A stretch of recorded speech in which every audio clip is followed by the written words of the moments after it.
안녕하십니까. 자유기업원 세미나에 오신 것을 환영합니다. 오늘은 개인정보보호법에 관한 세미나인데요. 우리 사회가 개인정보보호법을 만들어 가지고 우리 개인정보도 잘 보호해야겠지만 또 개인정보를 활용하는 기업들이 그 개인정보를 이용해서 산업화하는 과정에서 또 큰 문제가 없어야 하지 않나 싶습니다.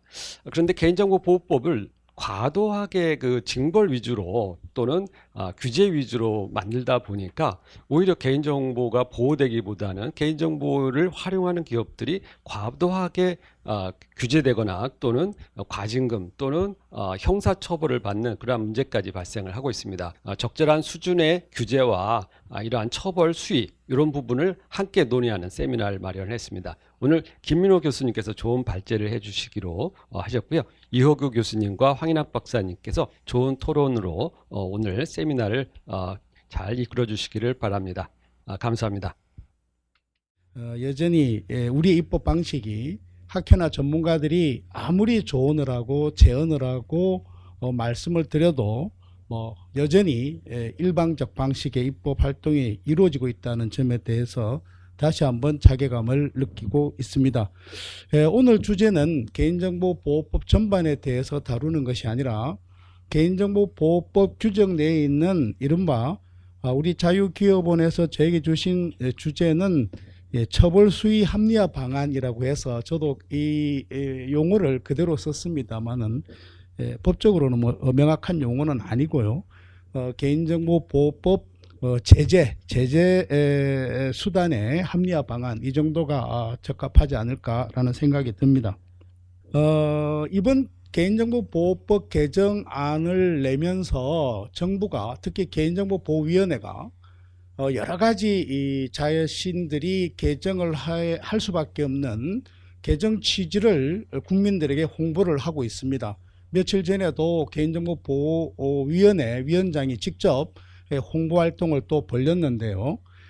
여러 가지 이 얘기들 중에서 오늘 주제인 이른바 개인정보보호법 위반 행위에 대한 제재 수단에 대해서 이거는 제 얘기가 아니고 개인정보보호위원회의 공식적인 입장입니다. 그게 뭐냐면 형벌 중심의 제재를 경제벌 중심으로 전환하겠다.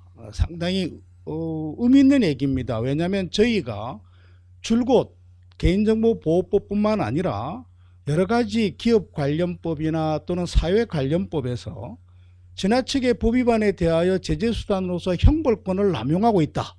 그래서 이 형벌권 전 세계적으로 이런 일반법에서 법 위반에 대하여 형벌, 특히 좀 이따 말씀드리는 자유형이라고 하는 징역이나 금고를 처벌하는 국가는 거의 없습니다. 거의 없는데 우리는 대부분의 법률이 다 이런 형벌 제재 규정을 두고 있기 때문에 이러한 형벌 만능주의를 타파해야 된다는 얘기는 오래전부터 해왔죠.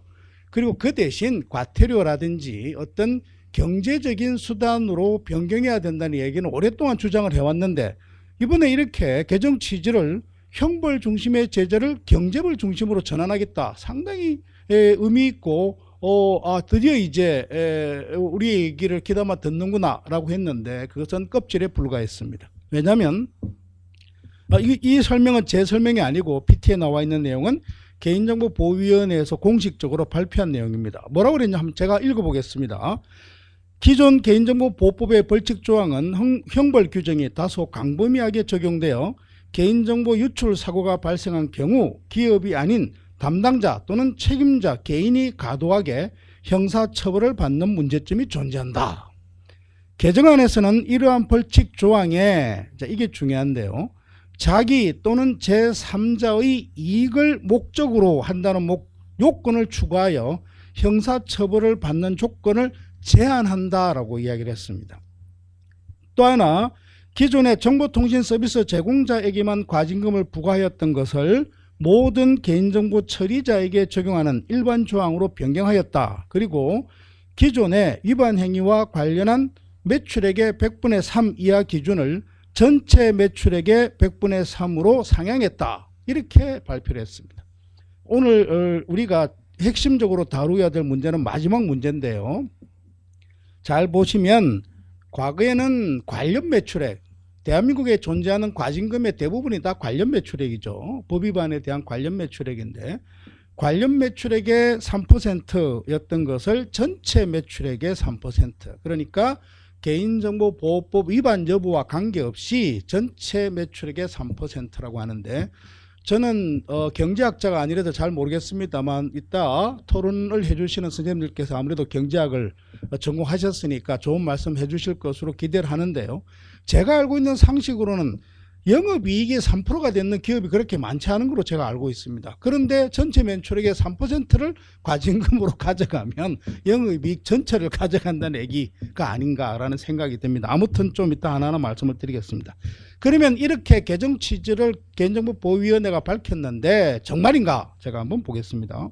우선 자, 자기 또는 제3자의 이익을 목적으로, 이게 무슨 얘기냐면 좀 설명을 드리면, 지금 현행 개인정보보호법은 대부분 이렇게 되어 있습니다. 개인정보 처리자가 법 제 몇 조를 위반하여 동의 없이 수집한 경우에는 5년 이하 또는 5천만 원 이하의 벌금에 처한다, 이렇게 되어 있습니다. 그럼 뭡니까? 개인정보 처리자가 법을 위반하면 처벌한다, 이렇게 되어 있죠.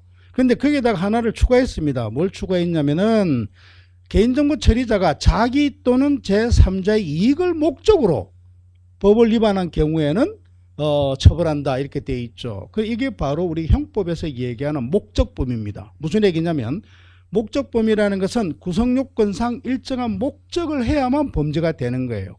예를 들어서 문서 위조죄라는 것은 우리가 문서를 위조한다고 처벌을 받지 않습니다. 제가 집에서 그냥 컴퓨터에 그냥 제 혼자 표창장 김민호 자유기업원장 이렇게 해서 제가 만들어서 제가 그냥 이렇게 한다고 해서 처벌받는 것이 아니라, 어떨 때 처벌받느냐, 그걸 행사할 목적으로 제가 제 이력서에 첨부한다든지 아니면 또 제가 이걸 제 경력에 올린다든지 그러기 위해서 할 때 처벌한다는 것이죠.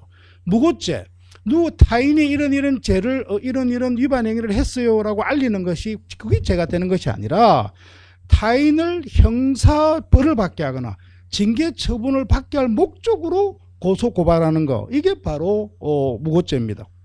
그러니까 목적범에 있어서의 목적은 어떤 범죄 행위만으로 처벌하는 것이 아니고 목적이 있을 때만 처벌한다는 것이죠. 그러니까 언뜻 보기에는 지금 현행 법은 그냥 개인정보보호법을 위반하면 처벌하는데, 이제 앞으로 개정되는 법은 목적이 있어야만 처벌하는 거니까 정말 이 개인정보보호위원회의 설명처럼 형벌 규정이 완화된 것인가 깜빡 속을 뻔했죠. 그런데 지금 현행법은 다 처벌 대상자가 누굽니까? 개인정보 처리자입니다. 개인정보 처리자는 뭐 하는 사람입니까? 개인정보를 처리하는 사람입니다. 그런데 그냥 처리하는 사람이 아니라, 제가 밑에 소개를 했습니다만, 개인정보 처리자라는 것은 자기 또는 제3자의 업무를 목적으로 개인정보를 처리하는 자입니다. 그러니까 개인정보 처리자는 처음부터 개인정보를 처리할 때 자기 또는 특히 제3자 기업을 위해서 개인정보를 처리하고 있는 겁니다. 그렇기 때문에 언뜻 보기에는 자기 또는 제3자의 이익 목적이라는 목적이 추가됐기 때문에 형벌 제재가 완화된 것처럼 보이지만 현행법과 똑같습니다. 왜? 지금도 개인정보 처리자가 하는 개인정보 처리는 다 자기 또는 제3자의 이익을 목적으로 하고 있기 때문입니다. 그래서 이건 결론적으로 이번 개정안은 개인정보보호위원회의 발표와는 전혀 관계없이 실효성도 없을 뿐만 아니라 마치 형사처벌을 완화하는 것처럼 국민을 호도하는 것이다 라고 저는 생각을 합니다. 자, 이거는 좀 정리를 하고요. 오늘 주제의 이 핵심 쟁점인 과징금에 대해서 한번 알아보겠습니다. 이것도 개인정보보호위원회가 조금 전에 소개한 것처럼 발표한 거죠. 뭐라고 그랬냐면 과징금 부과 대상을 온라인에서 오프라인으로 확대했다. 이 설명이 좀 필요한데요. 무슨 얘기냐면 지금 개인정보보호법이 만들어지기 전까지, 작년 정도인가요? 까지는 개인정보보호 관련법이 두 개로 나누어져 있었어요. 하나는 오프라인과 그다음 일반을 대상으로 하는 개인정보보호법이라는 게 있었고요. 그다음에 이제 정보통신 서비스 제공자라고 하는, 다시 말해서 네이버, 카카오뿐만 아니라 인터넷 플랫폼이나 인터넷을 통하여 각종 정보를 제공하는 정보통신 서비스 제공자라고 하는데요. 그 사람들의 개인정보에 관한 규정은 정보통신망법에 따로 적용이 돼 있었습니다. 그런데 이제 일반 개인정보보호법에는 과징금에 관한 내용이 없었어요. 그런데 이 정보통신 서비스 제공자들에 대해서만 과징금이 있었어요. 그렇게 하는 이유는 인터넷이라는 것은 개인정보가 종이 문서에서 작성한 것이 유출됐을 경우에는 그냥 뭐 그 청소하는 아주머니 정도 볼 수 있지만은 온라인에서 유출이 될 경우에는 순식간에 뭐 전 국민에게 다 전파될 수도 있다는 위험성 때문에 정보통신 서비스 제공자는 특별히 더 강하게 엄격하게 제재해야 된다는 생각 때문에 과징금 규정에 들어와 있었죠. 그런데 이 법을 합치면서 합치기는 합쳐야 되는데 뭐 이게 화학적으로 이걸 통합하는 게 쉽지 않으니까 정보통신망법에 있는 조항을 그대로 들어가지고 개인정보보호법에 가지고 왔어요. 그러다 보니까 지금 개인정보보호법을 보시면요, 되게 재밌게 돼 있는 게 개인정보 처리자라고 돼 있는, 주어가 개인정보 처리자라고 돼 있는 것도 있고요, 정보통신 서비스 제공자라고 돼 있는 것도 있습니다. 주어가 막 달라요. 그러니까 이번 개정안에서는 그걸 합친다, 다 개인정보 처리자로 합친다 라고 하는데, 그 합치는 건 좋은데 왜 종래에는 개인정보 처리자에게 없던 과징금까지도 같이 합치겠다 라고 해서 이제는 전체 개인정보 처리자에게 과징금 부과 규정을 적용하겠다는 것이 첫째고요. 두 번째는 지금은 관련 매출액으로 되어 있는 걸 갖다가 전체 매출액으로 바꾸겠다는 것이 두 번째 핵심 쟁점이고, 세 번째는 이제 과징금 부과 대상이 아주 넓어졌어요. 수집 이용, 그 다음에 고유식별 정보라는 것은 우리가 운전면허 번호라든지 여권 번호라든지 뭐 회사의 사번이라든지 뭐 이런 거, 그 다음에 주민등록번호, 그 다음에 가명정보, 요즘 가장 이제 데이터를 활용하는 기업들이 가장 관심을 가지고 보는 가명정보라든지, 그 다음에 이제 정정 삭제 의무, 처리 정지 의무, 이런 것들 위반하는 것에 대해서는 다 과징금으로 부과하겠다. 좋습니다. 자, 현행 지금 개인정보보호법에도 이미 과징금이 있다 그랬죠. 과징금이 세 가지나 있습니다. 어떤 게 있냐면, 첫째는요, 조금 전에 말씀드린 가명정보 처리에 대한 이제 뭐 데이터를 활용해야 된다라고 기업에서 계속 요구를 하니까 이제 뭐 이 개인정보보호위원회나 또 일부 시민단체는 막 지속적으로 개인정보의 보호를 위해서 안 된다라고 해서 뭐 4차 산업혁명위원회에서 해커톤이라는 게 요즘 갑자기 유행인데요. 뭐 밤샘 토론, 2박 3일 토론하자라고 하는데 2박 3일 동안 열심히 떠드세요. 우리는 계속 우리 생각하겠습니다. 이게 좀 해커톤이죠. 우리나라에 지금 현 정부의 해커톤인데요. 그래 해커톤이라는 쇼를 하면서 결국 가명정보라는 걸 만들어 놓고, 그래 놓고 나서 사실상 가명정보를 쓸 수 없는 지금 분위기로 만들어 놨어요.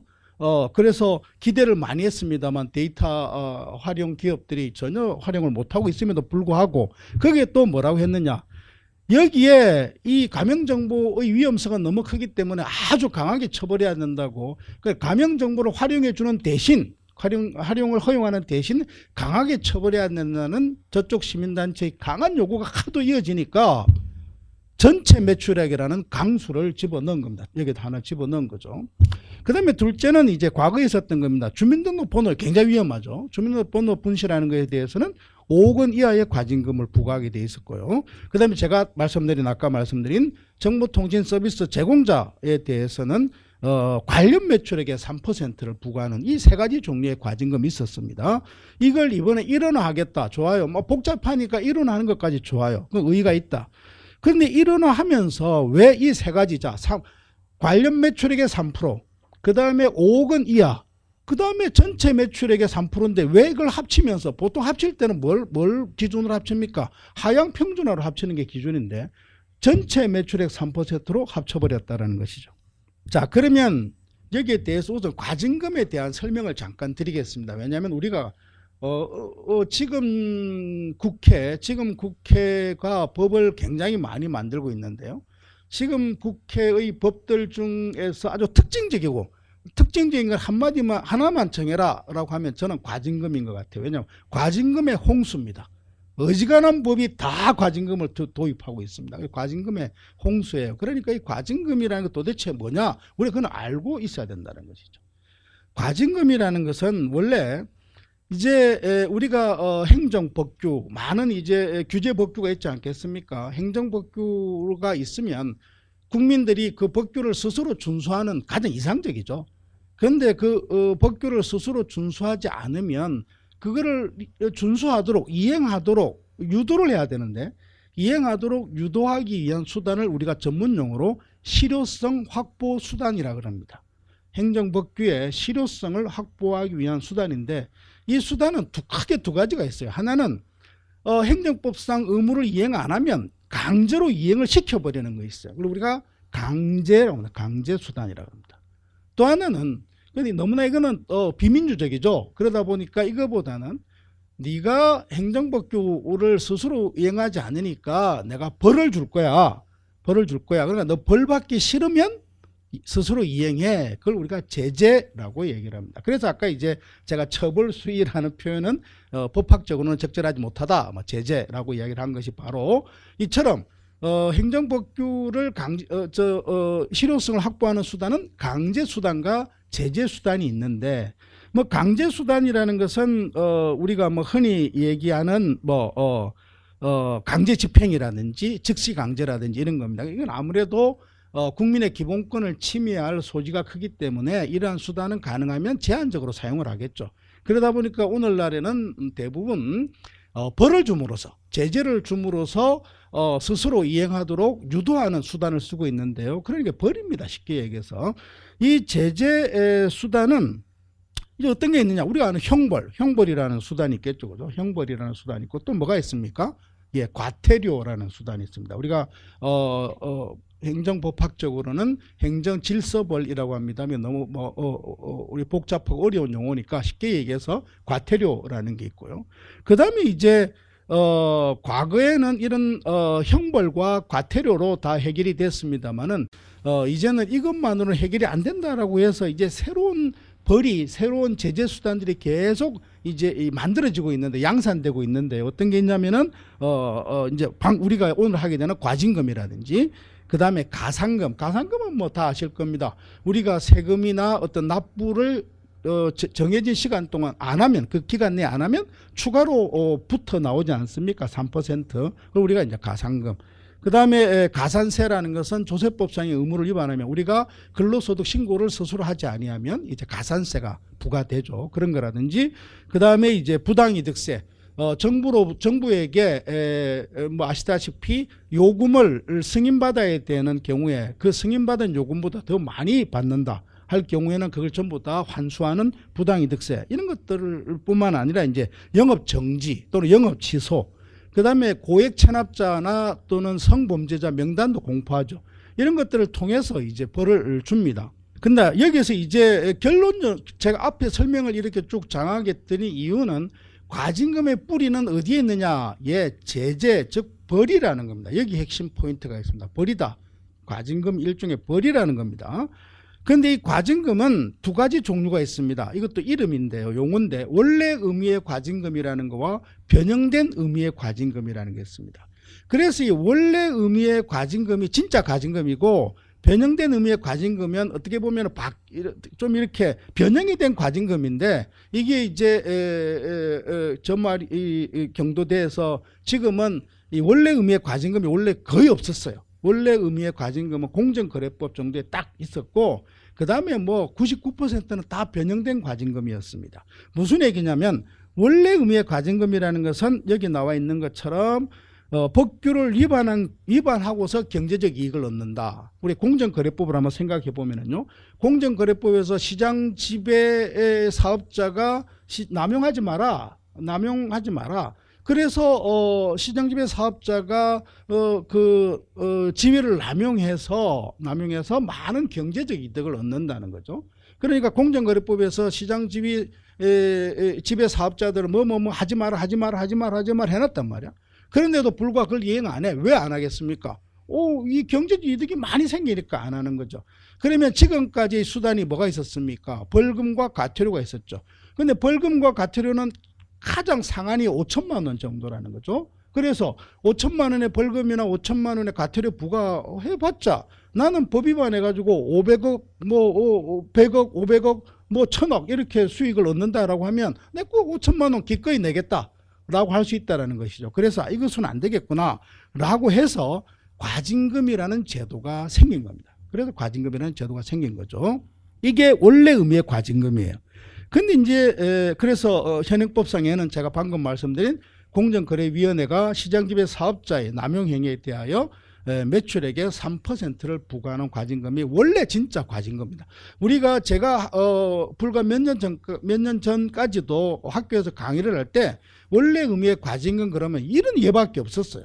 이런 예밖에 없었는데 이게 지금 정부 들어와서 엄청난 법에 지금 막 들어오고 있습니다. 이게 들어오고 있다라는 것이죠. 그 다음에 이제 변형된 의미의 과징금이라는 것은 뭐냐면 이거는 아주 많이 있습니다. 우리 법에 거의 뭐 90% 이상 있는 게 뭐냐면 영업 정지를 원래는 시켜야 되는데 영업 정지를 시키면 그 사업자가 피해를 당연히 있겠지만은 그 사업자가 있는 피해보다 누구의 피해가 더 크냐? 그걸 이용하는 사람들의 피해가 더 클 수가 있습니다. 제가 예를 들어 놓았습니다만은 시골에 아주 시골에 의원이 딱 한 곳밖에 없는데 거기에 대해서 영업정지 처분을 해버리면 그 의사만 피해를 입는 것이 아니라 그 지역 주민들이 다 병원을 가지 못하기 때문에 불편을 겪게 됩니다. 그래서 이 경우에 의사에게 영업정지 처분에 가름하여 원래는 영업정지 처분 일주일을 해야 되는데 그 대신 영업을 해. 하지만 일주일 동안 너가 번 돈을 다 내놔. 이게 이제 변형된 의미의 과징금입니다. 그래서 우리가 법을 보면은요, 법 끝에 법에 대부분 법률에 보면 이런 표가 있습니다. 뭐라고 표가 되어 있냐면 영업정지 1일에 가름하는 과징금, 영업정지 1일 3만 원, 2일 5만 원, 뭐 3일 7만 원 이렇게 대부분 표가 있습니다. 그걸 우리가 변형된 의미의 과징금이라고 합니다.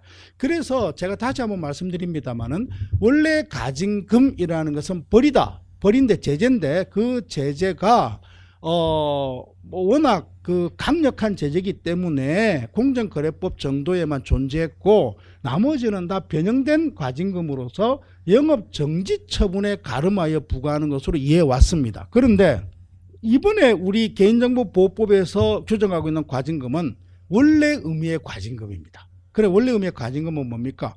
법 위반 행위에 대하여 벌로서 어떤 금전급부물을 부과하는 것입니다. 그러니까 여기에서 우리가 제가 이걸 왜 자꾸 강조하냐면은 과징금이라는 것은 벌이라는 것이죠. 벌.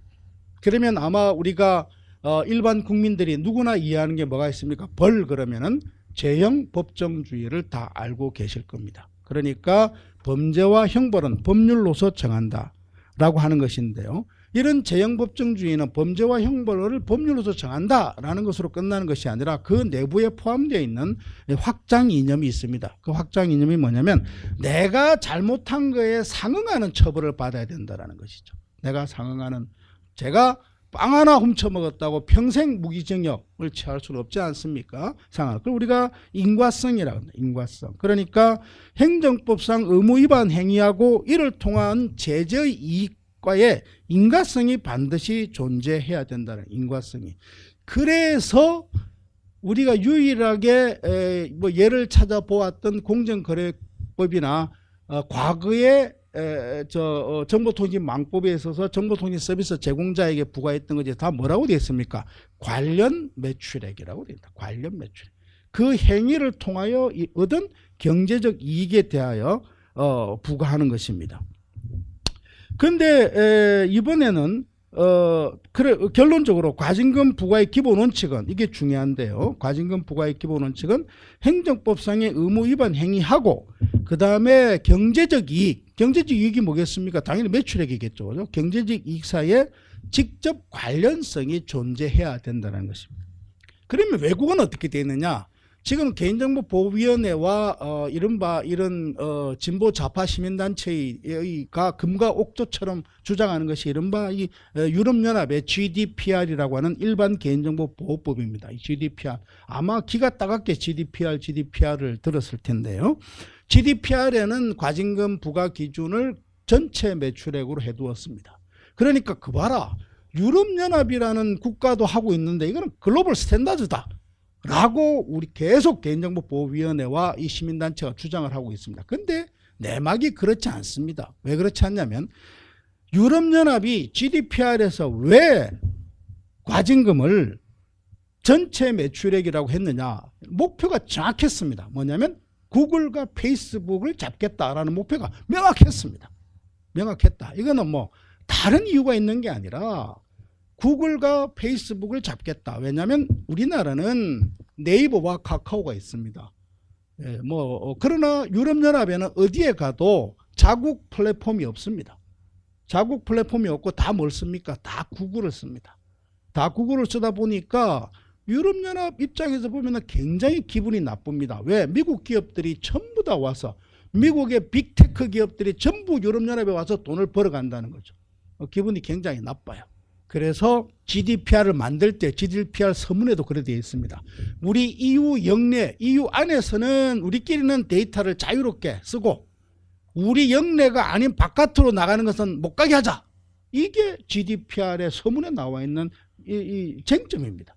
그러니까 여기서 근데 이제 유럽연합이 생각해 보면요, 아마 오늘 토론하시는 선생님들께서도 유럽을 너무나 잘 아시고 우리 또 특히 최승로 원장님도 너무나 잘 아시지만 유럽의 가장 큰 문제가 뭡니까? 굉장히 이 노동 병직성이 높고 그러다 보니까 유럽연합의 가장 고질적인 문제가 혁신 기업이 절대 나올 수 없다는 겁니다. 미래의 학자들이 똑같이 얘기한 게 뭐냐면 유럽연합에서 EU에서 혁신 기업이 나올 확률은 0%다. 없다. 혁신 기업이 나올 수가 없다. 그러니까 자신들은 그 구글이나 페이스북을 넘어설 수 있는 인터넷 기업이라는 건 절대 나올 수 없다고 스스로 알고 있기 때문에 방법은 한 개다. 그럼 어떻게 해야 되냐?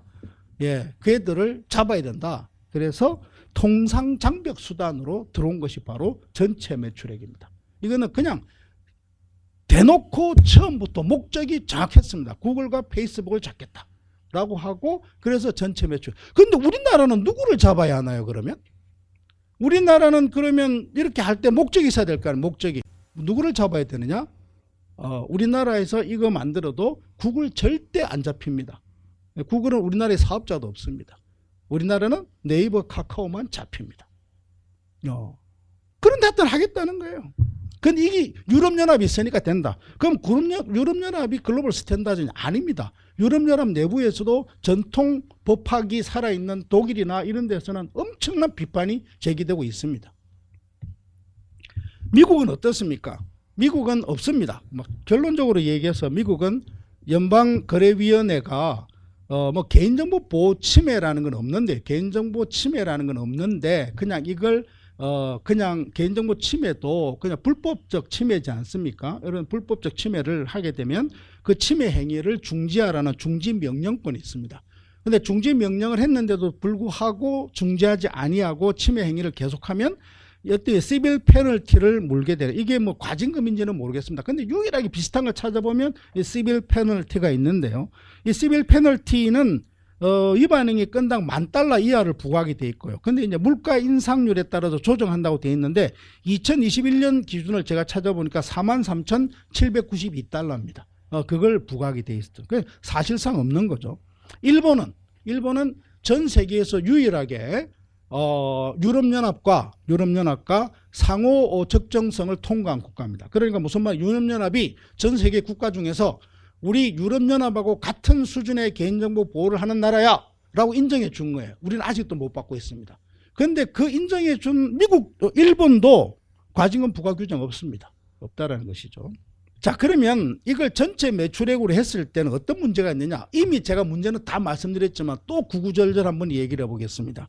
우선 우리 행정법에, 헌법의 아주 중요한 원칙 중에 하나가 부당결부 금지 원칙이라 했습니다. 의미 그대로입니다. 부당하게 결부시키지 말라는 겁니다. 처분의 원인이 된 사실행위하고 처분 사이에 합리적인 관련성이 존재해야 된다. 이거는 전 세계적으로 글로벌 스탠다드입니다. 무슨 얘기냐면 내가 근로소득을 얻었으니까 소득세 부과처분을 하는 겁니다. 당연히 관련성이 있어야 되겠죠. 그런데 이런 거 한번 생각해 보십시오. 제가 세금을 납부하지 아니하였다라고 해서 여건을 발급 안 해준다. 아무 관련성이 없죠. 그죠? 관련성이 없다. 이걸 우리가 이제 부당결부 금지 원칙이라고 얘기를 합니다. 그래서 우리가 예를 들어서 사업 매출액의 10%만 개인정보 관련 데이터 산업이 삼성전자의 전체 매출액 중에서 데이터 산업이 예를 들어서 10%도 1%도 안 되겠지만 10%로 가정을 합시다.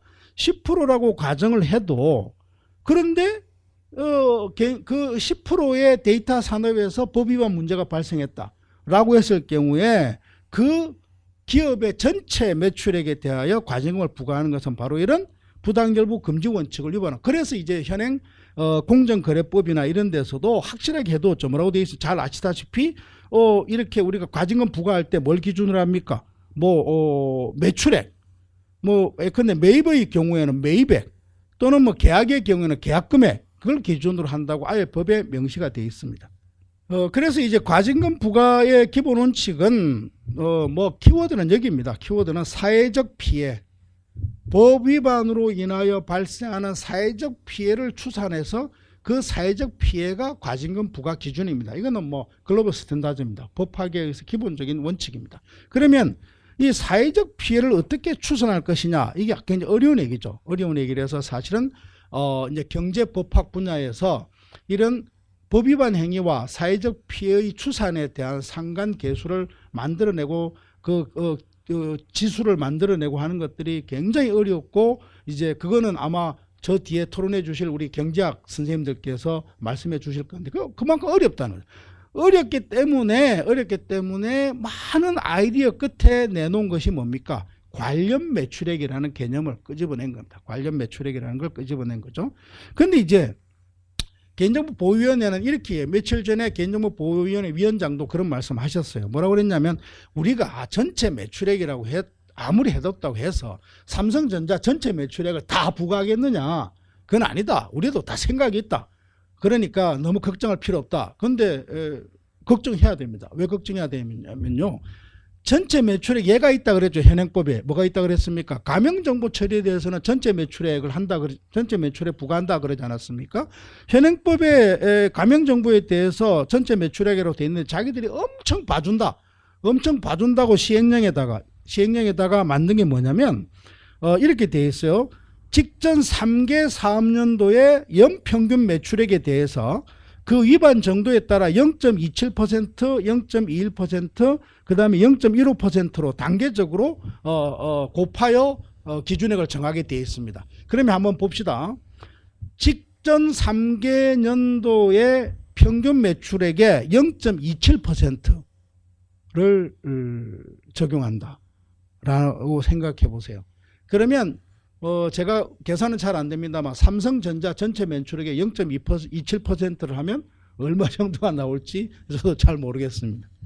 그렇기 때문에 그러면 0.27%라는 것도 어마어마한 천문학적인 숫자인데, 그러면 이렇게 이야기하겠죠. 아니 우리가 그래도 상식이 있지 어떻게 삼성전자 전체 매출액의 0.27%를 부과하겠어. 우리도 생각이 있으니까 감경을 해줄 거야. 그런데 감경 못합니다. 왜 못하냐면요. 법에서 0.27 돼 있는데 그걸 0.5%로 낮추지 않습니까? 당연히 감사원 지적사항입니다. 아시는 것처럼 공정거래위원회도 아주 힘들어요. 왜 힘드냐면 자기들이 생각해도 이 과징금이 너무 세. 그래서 법에서 정해진 것보다 되게 장량 감경을 막 해주거든요. 해주면 감사원에서 100% 감사받습니다. 감사받아요. 그러니까 장량 감경 해줄 때 감사원의 허락을 받고 해줍니다. 우리 이 정도 해주려고 그러는데 괜찮을까요?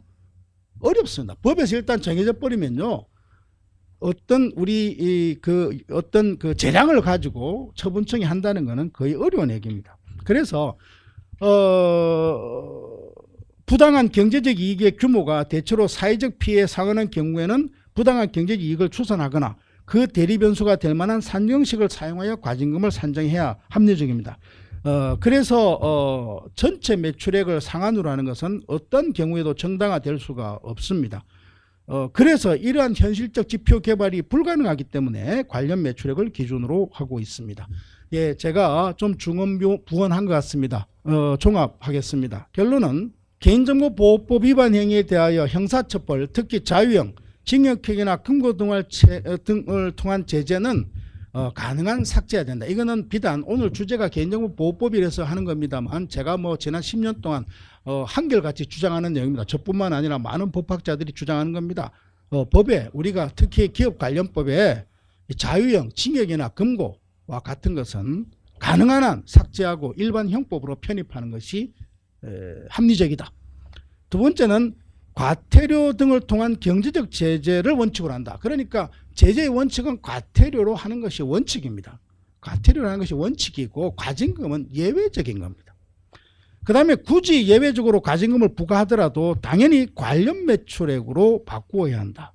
그리고 산업계의 현실을 충분히 고려하고 국민들이 납득할 수 있는 과징금 부과 기준의 구체적 산정식을 제시할 것을 촉구합니다. 예, 이상 마치겠습니다. 고맙습니다. 안녕하세요. 황인학입니다.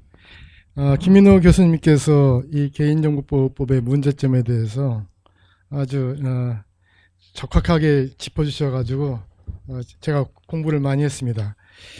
사실 저는 경제학도이기 때문에 법에 대한 내용은 잘 몰랐었는데 또 한편으로는 저도 이제 정보의 주체이기 때문에 참 대한민국은 개인정보가 잘 안 지켜진 나라구나. 어디 들어갈 때마다 정보 다 내놓으라고 그러고 뭐 하나 깔 때마다 뭐 네 이메일 들여다보겠다, 네 사진 보겠다 다 허락해달라고 하죠. 저는 휴대전화에 앱이 안 깔려 있어요.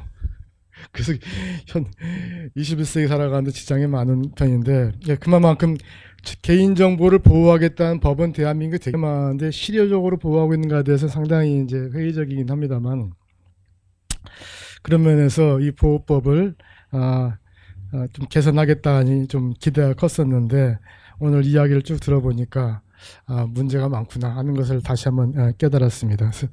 그래서 제가 감히 다른 관점에서 이야기를 하기보다는 김민호 교수님께서 말씀하신 것을 부연 설명하거나 또는 이 방송을 듣는 분들이 그 궁금할 부분에 대해서 제가 대신 질문하는 것으로 이렇게 하겠습니다.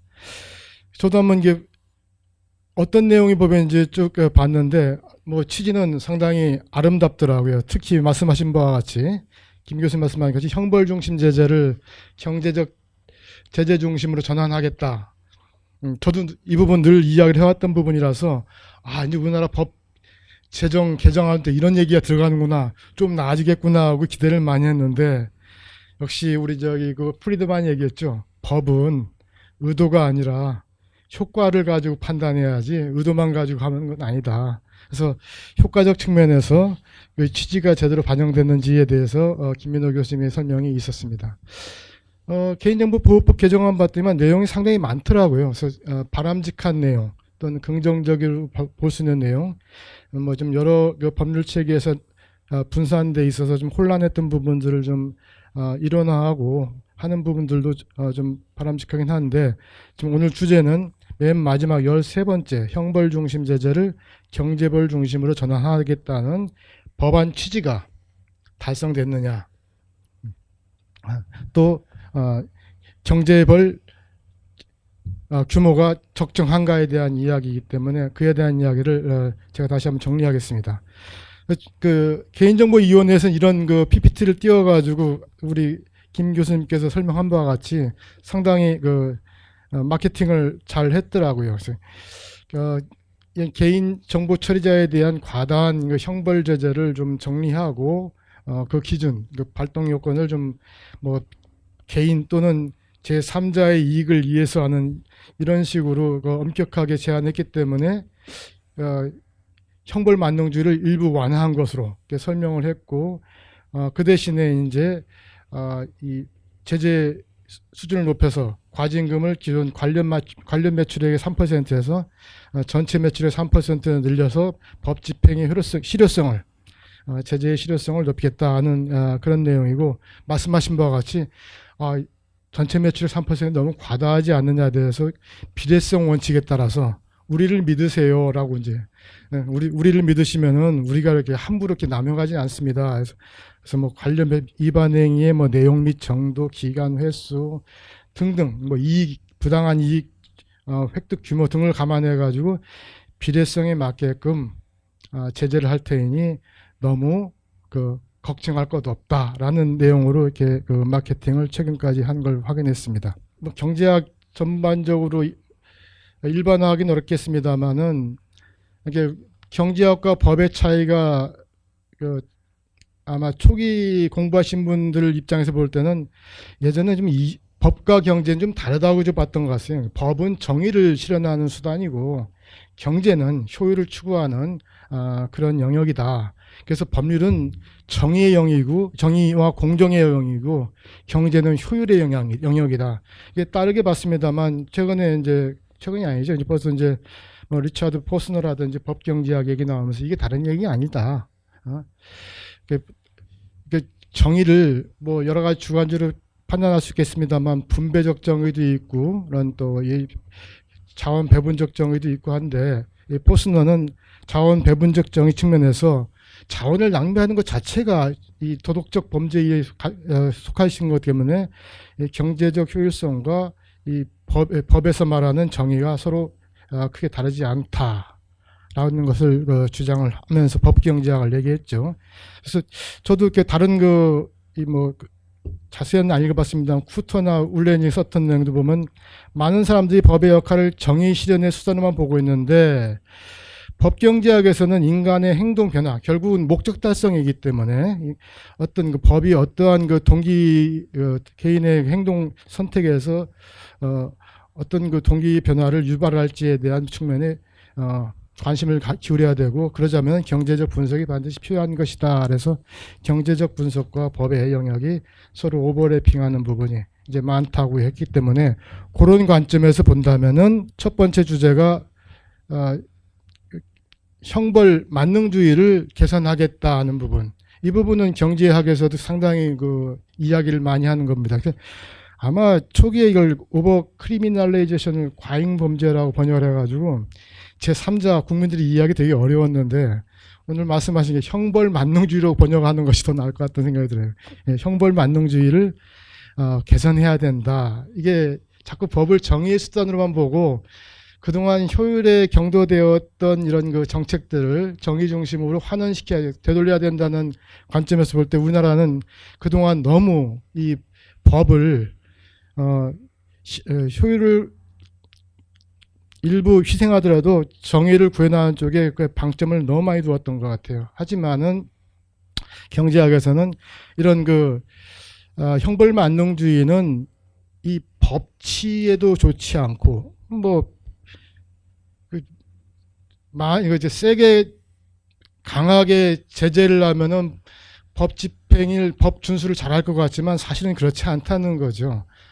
모두 어떤 살인 내지는 뭐랄까 어떤 사형제를 부활하면은 범죄가 줄어들 것인가 하는 문제와 비슷한데 그렇지 않다는 거죠. 그래서 법치라는 것은 정의에도 부합하지 않고 자본주의에도 맞지 않다는 건 효율에도 맞지 않다는 거거든요. 그래서 이런 그 형벌 만능주의라는 것은 이 정의적 측면과 효율 달성적 측면에서 모두 부정적인 영향이 크다는 것이 국내외 학자들이 늘 이야기했던 겁니다. 저도 이 관련해 가지고 중국 이야기하지 않으니까 그렇지만 노자의 도덕경에도 보면은 무려 2,500년 전의 이야기입니다만은 법령 자창 도적 다유란 말이 있습니다.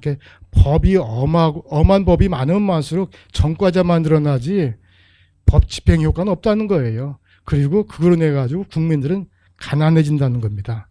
그래서 이 노자가 이야기하는 것은 성인이라면 국가의 지도자라고 하면은 일부러 어떤 일을 하지 않음으로써 국민들이 스스로 자기 일을 찾아서 부유해지는 길을 찾는다는 게 이 도덕경 57장의 발음으로써 국가를 통치한다는 얘기거든요.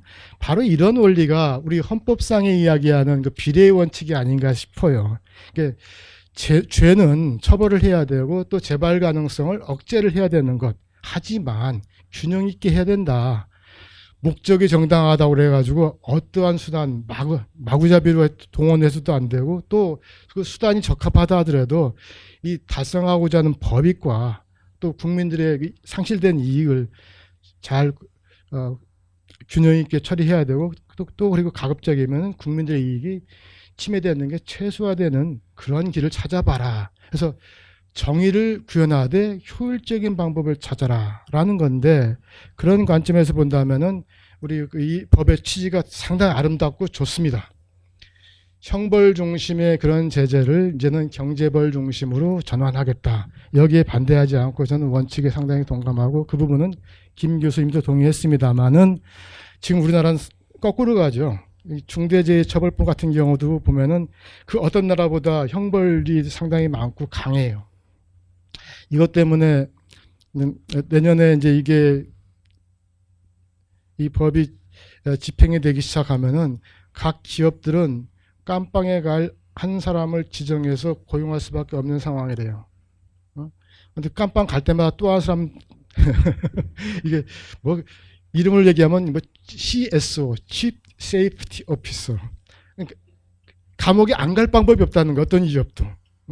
사고라는 건 본인, 그 노동자 본인의 과실에 의하든 또는 자연 그 바람이 불어서 하든 사고는 날 수밖에 없는데 그 사고 날 때마다 이 경영주를 자유형까지 포함하는 처벌을 하겠다면 어떻게 감당하겠느냐. 그걸 감당할 수 있는 무슨 조폭처럼 깜빵을 대신 갈 수 있는 사람 하나 앉혀야 되는 것 아니냐라는 이게 그 정의도 달성 못하고 효율 달성 못하는 아주 가장 문제되는 이상한 법 중에 하나인데 이런 법들이 난무하는 세상에서 갑자기 개인정보보호법에서 형벌 만문중위를 개선하겠습니다 했으니까 되게 좋았죠. 그러나 오늘 김 교수님께서 잘 정리하신 바와 같이 첫 번째 쟁점에서 그렇다면 과연 이 개인정보보호법은 형벌 중심에서 벗어났느냐? 그러니까 뭐 정보통신 사업자 등에서 개인 사업자, 개인정보 뭐 처리자로 이름을 바꾸고 거기에 이제 목적을 추가한 것으로서 충분한가? 여기에 대해서 개인정보위원은 그렇기 때문에 형벌 만능주에서 벗어났다 이야기를 하고 김 교수님께서는 발제문을 해서 이건 호도다. 설명을 잘 말씀해 주셨습니다. 그렇다면은 저는 궁금했어요. 왜 정보통신 사업자 등에서 개인정보 처리자로 이 주어를 바꾼 것에 대한 그 실익이 무엇인가라고 이제 궁금했었는데, 그 부분은 여러 개의 법률을 통합하는 과정에서 용어 통일에 지나지 않았다. 실체적 내용에서는 차이가 없기 때문에 이 개인정보 처리 사업자의 자기 또는 제3자의 업무를 이익을 목적으로라는 형용어가 붙었음에도 불구하고 사실 형벌 조항이 적용 범위가 줄어든 건 아니다라고 이해를 했습니다. 그 부분은 저도 공감을 합니다. 두 번째는 과징금을 상한한 문제인데 관련 매출액의 3%에서 전체 매출의 3%. 개인정보위원회에서는 형벌 요건을 완화했기 때문에 EU, 중국 등 전례를 따라서 경제적 제재를 강화했다. 그럼에도 불구하고 너무 걱정할 게 없는 것이 위반 행위에 상응하는 비례성을 확보해서 너무 지나치게 과징을 부과한 일이 없도록 하겠다라고 했는데 우리 김 교수님께서는 일단 이유는 이게 우리가 벤치마킹할 굿 프랙티스가 아니다. 글로벌 스탠다드가 아니다는 것. 그리고 부당결부 금지 원칙이 어긋나기 때문에 이건 문제가 있다. 또 세 번째, 전체 매출액 기준 플러스 비례성 확보를 하기 때문에 문제가 없다는 그 개인정보위원회 주장에 대해서 지금 현행 제도하에서도 비례성을 이야기하지만 상당히 경직적으로 시행령이 정해져 있기 때문에 최소한 0.15%는 매출액 0.15% 부과하기 때문에 너희들이 장량 경감하고 싶어도 못하는 부분이 있고 그리고 선의에 맡기는 것은 이건 형벌주의에 어긋나는 것이죠. 그래서 이런 부분에 대한 설명을 해주셔서 저도 이해를 했습니다. 그래서 경제학적으로 덧붙일 부분이 없습니다. 김 교수님의 설명에 저는 충분히 이해를 했고요. 다만 이제 이 과징금이 공정거래법에 많이 쓰이는데 좀 추가하지 한다면 우리가 이제 그 효율의 관점에서 정책을 운영할 때는 이제 법 위반 행위에 대한 제재를 적절하게 해가지고 재발 가능성을 줄이고 그러면서 이제 국민 경제적 자원 배분의 비효율이 저해되는 것을 막는 부분들이 있죠. 그래서 이제 그런 그 정태적 관점에서 보면 사회적 후생을 극대화하는 그런 원칙하에서 정부가 정책 수단을 선택하는데, 크게 보면 이제 뭐 후생경제학적으로 보면은 소비자의 이익과, 여기는 이제 개인정보 보호법에서는 이제 각 개인 국민의 이익이겠죠. 그리고 사업자 이익입니다. 프로듀스 서플러스입니다. 사업자 이익을 형량해 가지고 사회적 후생을 극대화하는 것이 원리인데, 여기에 이제 보통은 우리가 소비자 이익도 1, 사업자 이익도 1해서 같은 등가의 그 가중치를 줘가지고 정책을 운영하는 걸로 알고 있습니다만은, 공무원들이 그렇게 바보는 아니죠. 그러니까 어떤 산업에서 보면 이건 우리나라는 전혀 생산되지 않고 오로지 수입하는 물건에 대해서는 소비자 이익을 우선하는, 여기서 보면 알파를 좀 크게 가져가고, 우리나라에서 생산을 하고 수출을 많이 하는 종목, 우리나라 반면에 국내 소비는 적은 부분은 소비자 이익보다는 생산자 이익에 좀 방점을 두는 것이, 왜냐하면 생산자 이익이라는 것은 일자리 창출의 문제가 있거든요. 그죠? 국가에 내는 세금의 문제가 있고, 그래서 이걸 형량해가지고 그때그때 조절을 하게 됩니다. 그렇다면 이유에서 구글도 없고 페이스북도 없고 앞으로 그런 플랫폼 혁신 기업이 나타나기도 어려운 이유에서는 여기서는 자기네는 컨슈머 서플러스 극대화에 방점을 둔 거예요. 근데 그걸 우리가 따라가야 되느냐? 그건 아니죠. 경제학적 관점 그건 아니죠. 우리는 PS를 프로듀스 서플러스가 있는 부분이기 때문에 그걸 좀 감안해가지고 할 때 거기가 우리의 좋은 벤치마크가 아니라는 부분에 대해서는 부연 설명을 드리겠습니다. 그리고 과징금 액수가 많다 적다 문제를 지금 김 교수님께서 말씀하신 것 같지는 않아요. 그러니까 관련 매출액을 기준으로 해야 되는 것이지, 지금의 3%가 너무 낮다면 5%를 할 수도 있죠. 다만 이제 그 실증적 근거는 있어야 되지만, 그러나 관련 매출액에서 벗어나서 전체 매출액으로 기준을 바꾸는 것은, 이건 아까 부당결부금지 원칙에도 어긋날 뿐만 아니라 경제학, 특히 공정거래법에서 본다면은 이건 시장 획정하지 말자는 얘기예요. 우리가 시장 지배적 사업자의 지위남용을 이야기할 때도 지금 현재 어떤 기업도 하나의 제품을 가지고 하나의 시장에서 먹고 살지는 않아요. 다 멀티 프로덕트, 멀티 마켓에서 활동합니다.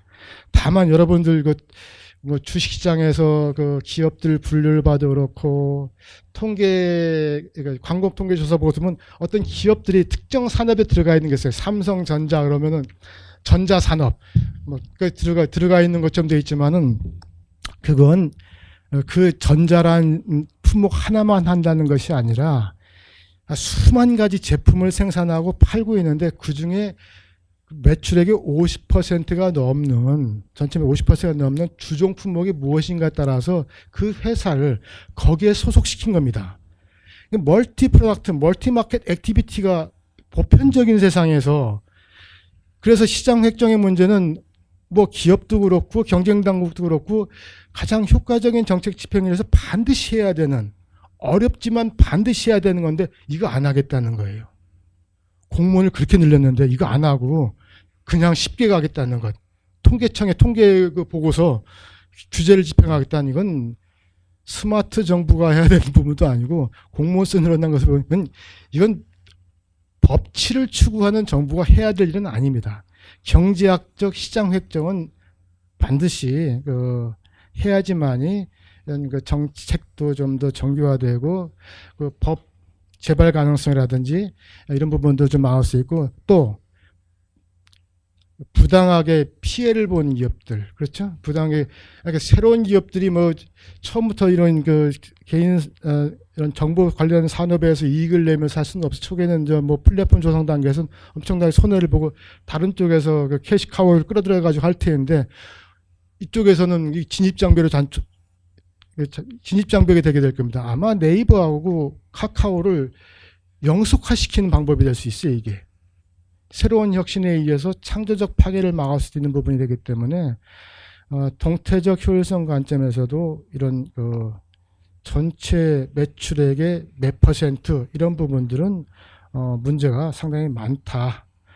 그리고 끝으로 이미 김 교수님께서 말씀하시면 비례성을 이야기하면서 규제 당국의 선의를 믿으세요 하는 것은 더 나쁩니다. 불확실성을 키울 뿐만 아니라 이건 더 나빠요.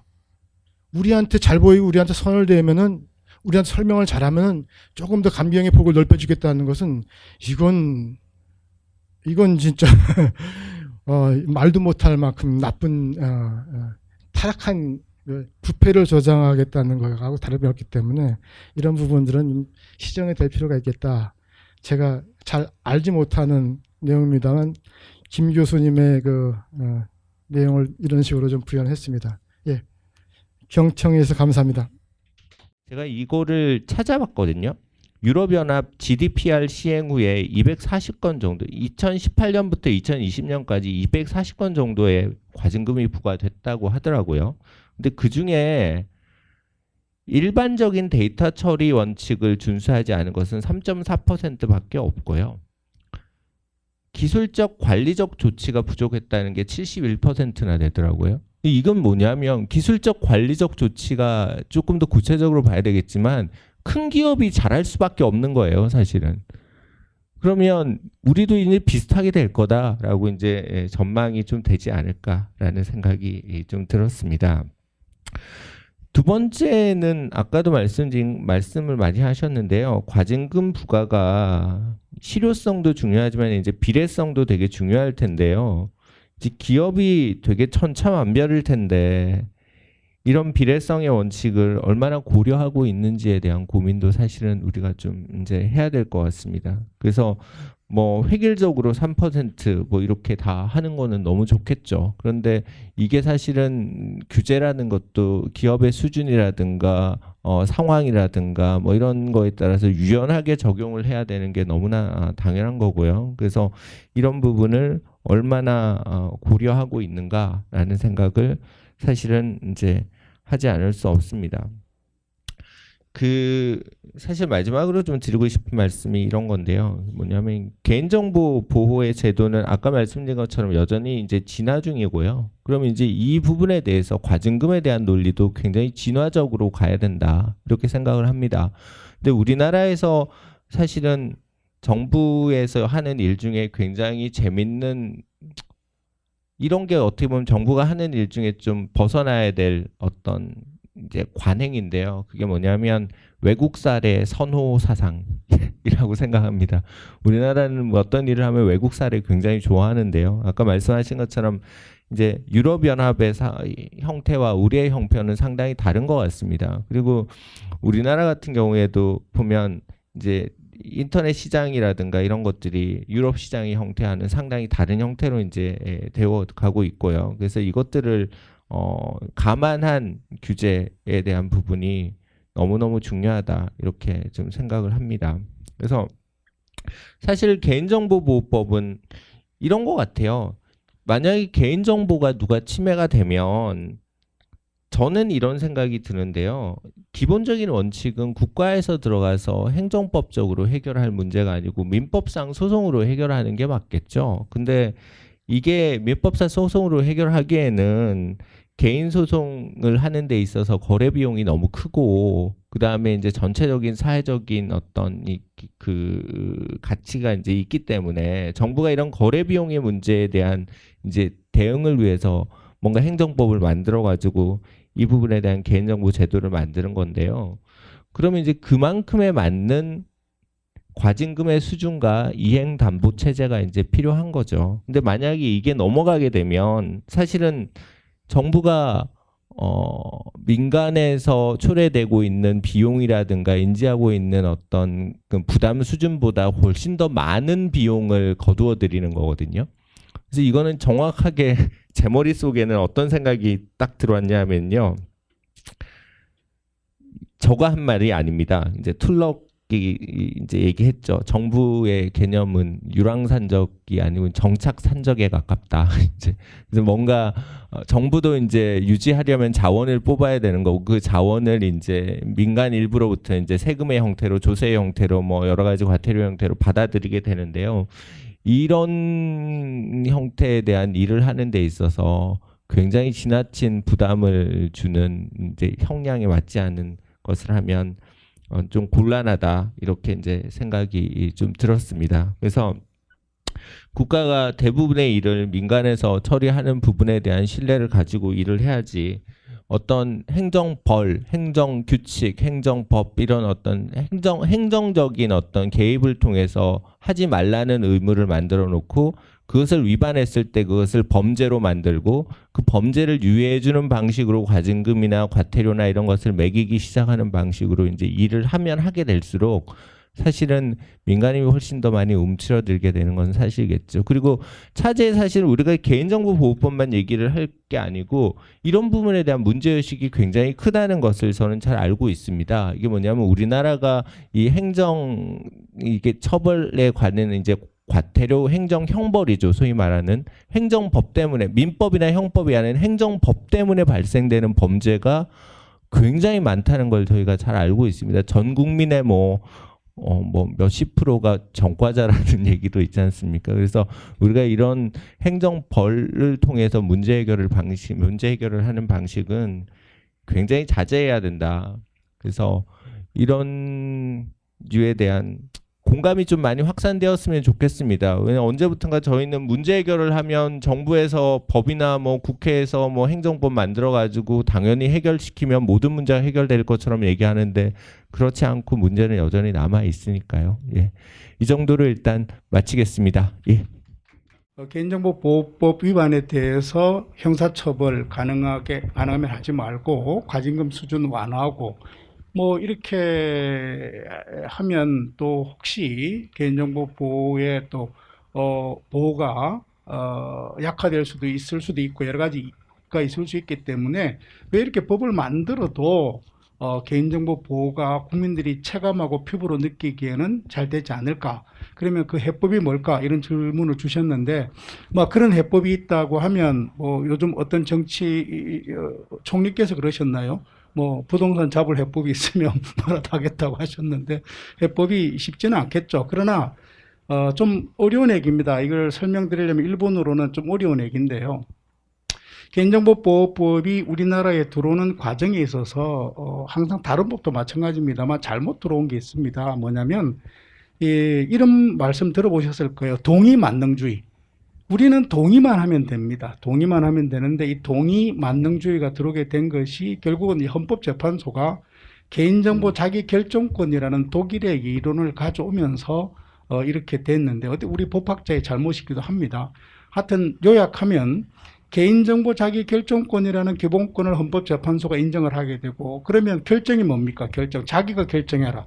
자기가 결정하라고 했기 때문에 해법은 동의밖에 없었습니다. 동의. 그러니까 지금 아까 두 분 토론자들께서 말씀하셨죠. 하려고 그러면 불편해 죽겠다. 다 동의하라 라고 하는데 그러면 이렇게 형식적으로 동의하면 개인정보 보호법을 다 위반하지 않은 게 됩니다. 적법한 행위가 됩니다. 그러니까 이 동의만능주의, 형식적 동의주의가 지금 우리를 이렇게 피곤하게 하고 힘들게 하고 그러면서 활용은 안 되고 그래서 이 형식적 동의주의를 철폐하고 실질적인 개인정보 보호주의로 나가야 된다는 얘기를 저희들이 엄청 강조하고 수십 번 하고 있습니다만은 이게 한번 잘못 들어다 보니까 모든 법관들, 사법부, 헌법재판소 그리고 시민사회단체 등이 여전히 형식적 동의주의와 개인정보 자기결정권을 금과 옥조처럼 지금 주장하고 있다는 것이 가장 큰 문제라고 생각합니다. 이상입니다. 2021년 7월 지금 5일인데요.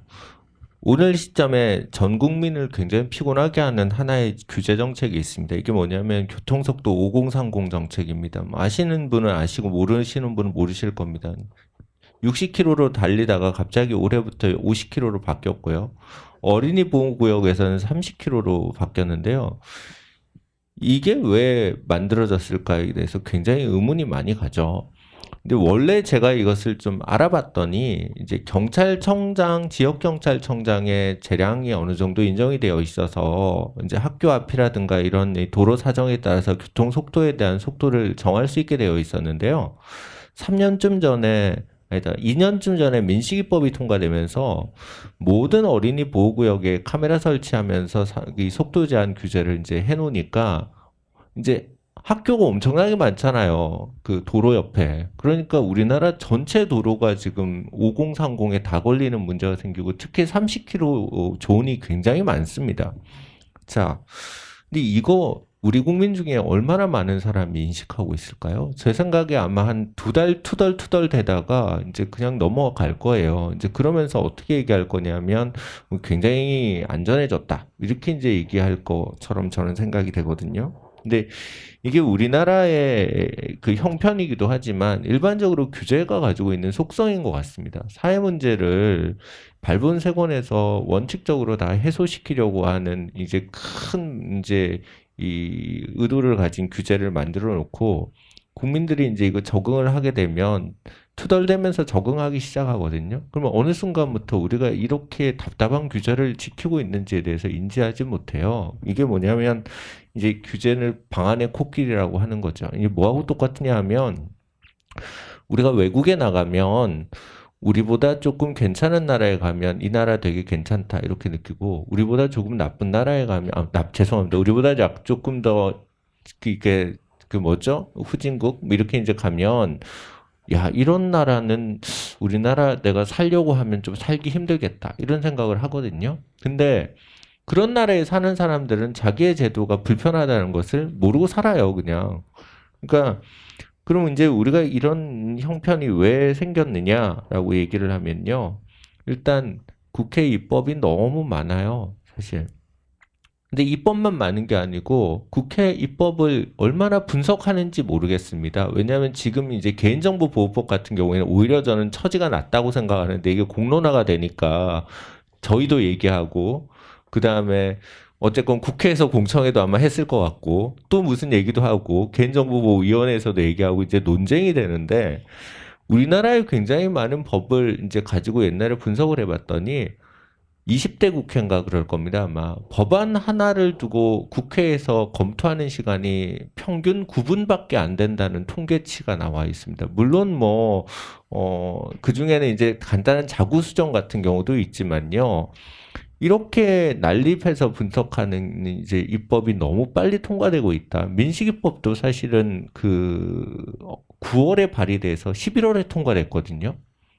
근데 당연히 모든 토론이 되지 않았습니다. 그리고 분석도 하나도 없었습니다.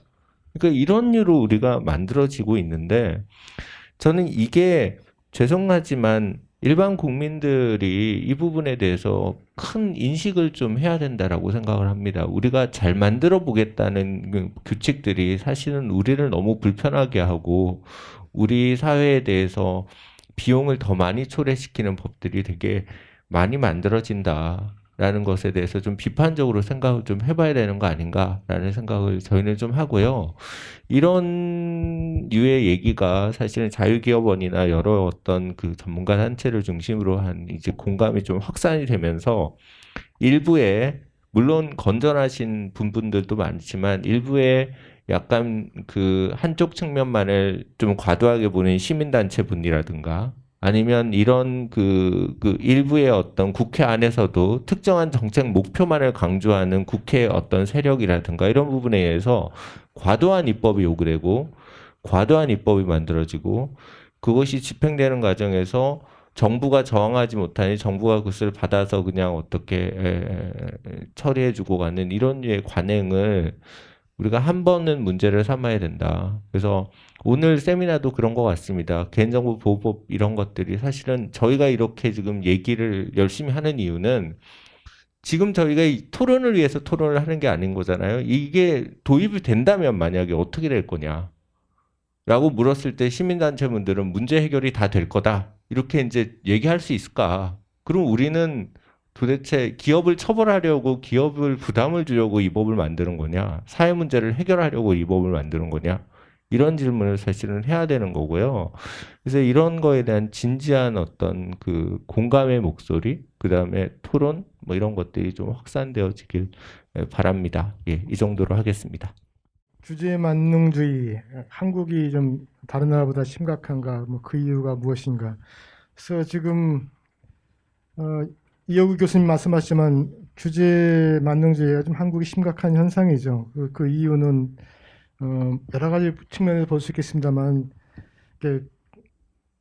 뭐 쉽게 얘기하면 일단 그 가치관, 식견, 경제 IQ나 뭐 법률에 대한 IQ 뭐 이런 것들도 있을 수 있고 시스템의 문제 그리고 법 제정 개정하는 사람들의 인센티브 문제가 이렇게 다 결부되어 가지고 모두가 그 규제를 과도하고 넓게 가져가는 선호하는 것이 유리한 환경을 만들었어요. 하나씩 말씀드리자면 먼저 가치관. 우리가 아마 경제 급속하게 성장하는 과정에서 너무 효율 중심으로 움직여 왔기 때문에 공정 가치가 훼손되었다고 생각하는 사람들이 꽤 있어요. 뭐 시민단체뿐만 아니라. 그래서 그 공정성에 대한 무조건적 우선주의가 2010년 이후로 쭉 가서 경제민주화 논쟁까지 이어지게 된 거고, 따라서 효율은 이제 그만, 공정, 정의를 위해서라면 어떠한 규제도 그것이 뭐 경제를 말살한 한 있더라도 정당화될 수 있다고 하는 그런 부분들이 있어서 이 부분은 뭐 또 여론의 지지받는 측면도 있기 때문에 이 가치관의 문제가 아닌가 싶어요. 좀 더 좀 균형, 공정과 효율은 같이 가야 된다는 두 개의 날개로 같이 가야 된다는 것을 좀 회복할 필요가 있다. 두 번째는 시스템의 문제인데, 사실 다른 나라도 규제에 대한 수요는 많지만 대부분 우리 경쟁국은 다 양원제예요. 그래서 이 상원 하원 왔다 갔다 하는 과정에서 그렇게 법안 발의 건수 대비 개정되는 게 많지가 않아요. 그렇죠? 그래서 그들은 뭔가 한쪽에서 뭐 하고자 해도 서로 견제하는 과정에서 뭐 누그러지거나 과도한 것들이 제지당하는 경우가 많은데, 한국은 그냥 영차하면 180석이 그냥 없애버리고 하는 과정이 좀 있어요. 게다가 우리는 이호 교수 말씀처럼 국회 발의 법안에 대해서는 규제 영향 평가를 아예 하지도 않습니다. 시스템은 시스템에서 두 가지 측면에서 아주 결정적으로 이 불량 규제, 과도한 규제를 막을 수 있는 방법이 없다는 거고, 세 번째는 이 입법가들의 인센티브인데, 이들은 어떠한 법을 만들어도 어떤 법안의 좋고 질적인 측면을 떠나서 양적인 측면만 가지고 좋은 평가를 받아요. 법안 발의 건수가 많으면 시민들이 좋아하고 일을 열심히 했다고 그러고, 나쁜 법안에 발의하지 않았다고 해가지고 나쁜 평가를 받는 이런 과정이기 때문에, 아마 이 세 번째 이 국회의원들의 인센티브를 바꿀 수 있는 것은 이런 부분들 좀 시민사회에서 영향을 좀 많이 해야 될 거예요. 좀 질적인 측면에서 국회의원들의 의정 활동을 평가하는 그런 노력이 있어야 되지 않나. 그래서 요약하자면 규제 만능주의 한국에 좀 과도하다. 그 이유는 국민들이 그렇게 원해서도 원하는 측면도 있고, 국회 시스템도 그렇고 국회의원들 인센티브도 그러하니 이걸 바꾸고자 한다면은 좀 입체적으로 대응을 해야 된다는 이야기를 드린 겁니다. 예, 감사합니다.